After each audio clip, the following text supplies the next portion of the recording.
друзья!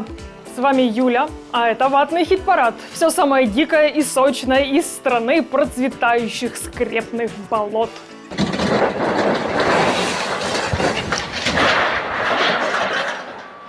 Вот такие пироги. Ставьте лайк и обязательно подписывайтесь, если вы скучали по нашему топу кринжевых новостей. Ну а мы понеслись. 5-е место получает новость о патриотическом кино с самым главным Рюриком в России. В 17 кинотеатрах покажут послание Путина Федеральному собранию. И для нас самих, и тем более для слушателей и зрителей за рубежом, все-таки важно понять ход наших мыслей.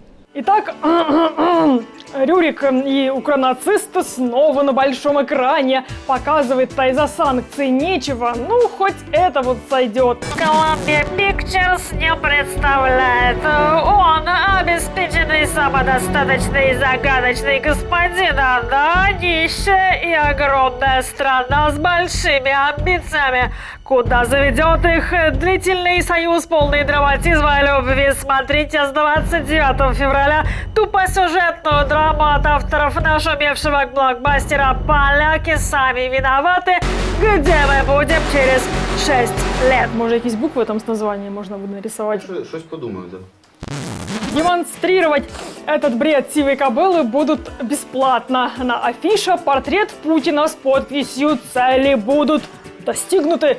Ага, идет уже 3-й год с Киева за 3 дня. Ранее в кинотеатрах Вологды и Иркутска уже показывали 2-часовое интервью Путина Карлсону, на которое согнали пенсионеров и бюджетников. Всего вам самого доброго. Благодарю вас.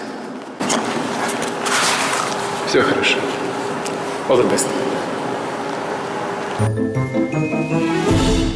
4-е место. ФСБ поймала шпиона ГУР Минобороны Украины в Крыму. Если вы не знали, как происходит вербовка в спецслужбы, то вот вам сейчас расскажет этот человек в костюме шпиона. Им может быть каждый. Это просто. Мне приходит звонок на мой телефон со скрытого номера. Мне не представился, сказал просто так и так, я с Украины, пожалуйста, там помоги, скинь, можешь поделись какими новостями, которые ты знаешь. Давайте перейдем в Телеграм. Мой Телеграм такой-то. По этому же номеру меня добавляйте. Интересно, если номер был скрыт, то по какому номеру его нужно было добавлять в телефонную книгу? И какие такие новости хотели узнать в ГУР Минобороны Украины? Неужели у них телевизора нет? Ольга Скобеева, Евгений Попов давно зарекомендовали себя как мастера работы в прямом эфире. Ну и чтобы совсем законспирировать, так сказать, связь с новоиспеченным Штирлицем, неизвестный из ГУР предложил общаться на украинском языке в оккупированном Крыму. Ну, чтобы никто не раскрыл связь. Ну или по другим причинам. Давайте послушаем шпиона. Сами понимаете, у нас в Украине шло такое выражение, что украинский язык – это и твое оружие, и твоя защита. Язык – самое грозное оружие. О как! Да ты шо? Оказывается, Буданову и его подчиненным некогда читать эти вот ваши телеграммы с этими вот вашими новостями, и поэтому им нужны такие вот шпионы.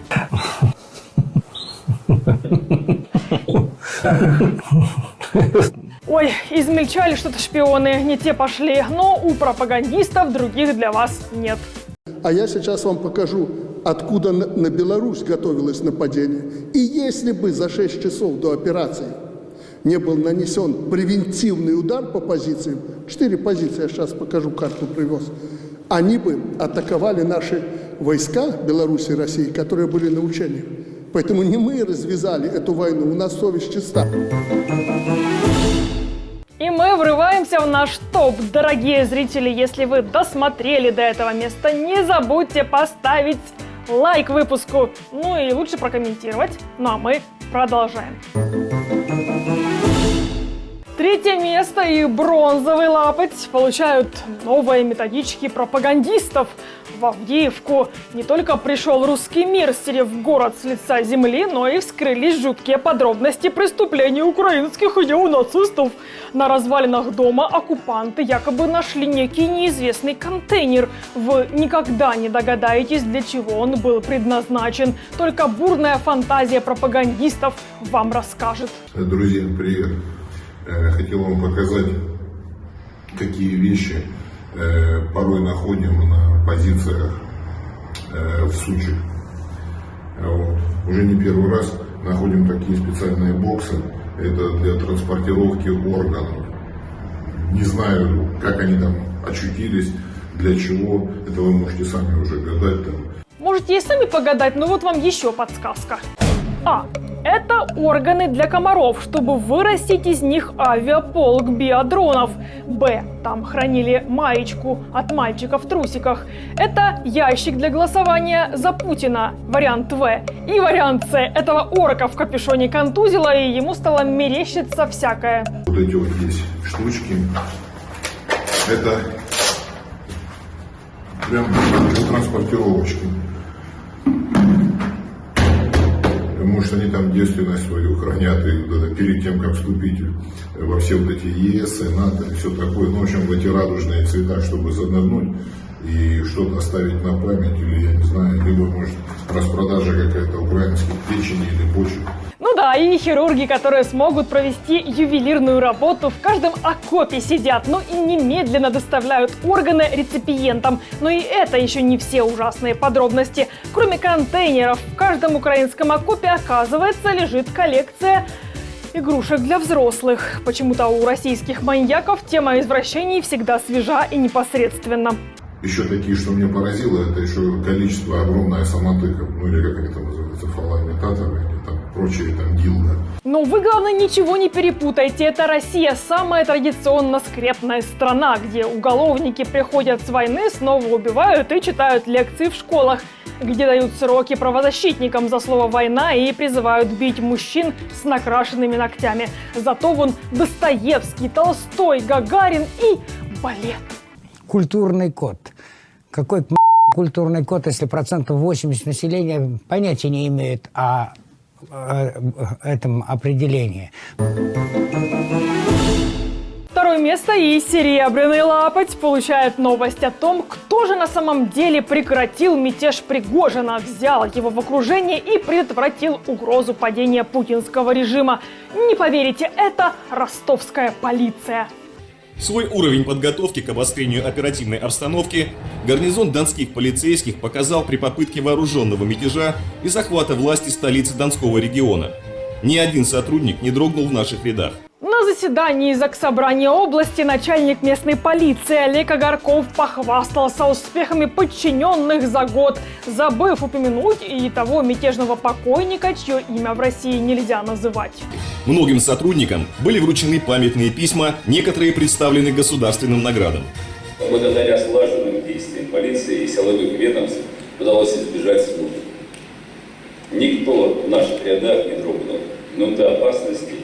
Этим мы исключили трагическое последствие. Прошло 8 месяцев. Пользуясь тем, что у российских избирателей память рыбки, Агарков заливает, что они едва ли не Путина лично спасли. Погодите, а как же тогда кадыровские тиктокеры, которые тоже рассказывали, что заблокировали продвижение Пригожина в Москву буквально на границах Ростова и спасли Путина? Среди спасателей режима тогда был замечен и знаменитый миротворец Саша 3%. Президент Белоруссии изложил определенный план, согласованный с президентом России. Ну и был такой разговор, знаете, опять-таки, так как мне передавали то, что я знаю, мужской. Ну а все же, если отвлечься от больных фантазий пропагандистов и ментов и спуститься на грешную землю, окажется, что на самом деле Ростов был единственным городом, который быстро и без боя, главное, заняли войска пригожинских головорезов. Полиция бежала, ФСБ эвакуировалась, а народ встречал вагнеровцев с овациями и цветами.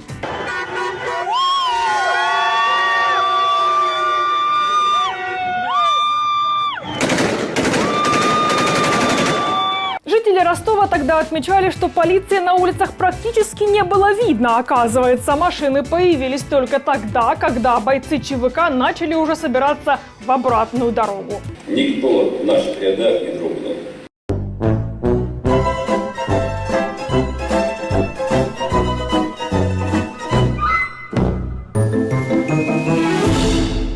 И первое место и золотой лапоть получают невероятные российские игрушки. Теперь в дурке не только интересно, но и весело.